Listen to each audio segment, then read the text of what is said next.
The point that I'm actually making here is that Steam has monopoly power in this market, and they're using this power to do what all private monopolies always end up doing, restricting consumer choice and restricting competition. Until recently, Apple did a very similar thing. They'd take 30% of all in-app purchases that were done on Apple devices. Apps were literally not even allowed to tell their users. That's why Cameo is the worst app ever. I worked with them before, and they constantly hit my line trying to get me to do Cameo, and, you know, I'm going to really sour some fucking opinions on their end there.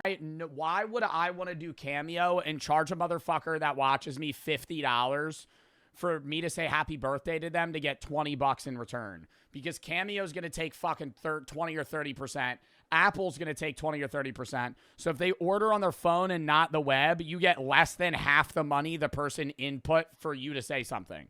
Like, at that point, I'd have a motherfucker cash at me, and I'd tell him happy birthday. You know, like, why would I use Cameo? It was a major legal issue until earlier this year when a long-standing lawsuit forced Apple to let developers offer alternate payment methods with lower fees. And in my opinion, this is basically identical to what Steam does in gaming. Except they were smart enough to realize that they needed to keep the biggest publishers on side, and they couldn't push it too far. Instead of trying to get 30% out of literally everyone, like Apple did, they made it an explicit point to offer more generous deals to the bigger clients. And it's no surprise that Valve are actually currently facing a class action lawsuit from a group of developers who allege exactly this. An economist quoted in the lawsuit even estimated that in a properly competitive environment, Steam wouldn't take more than like 17 to 18% of sales.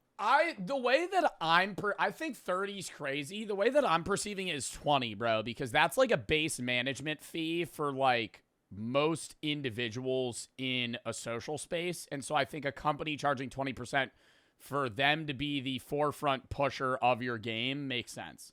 I think 30 is like fucking nuts. Like, you're almost taking a third of their revenue. This is literally billions of dollars that would end up back in the hands of developers.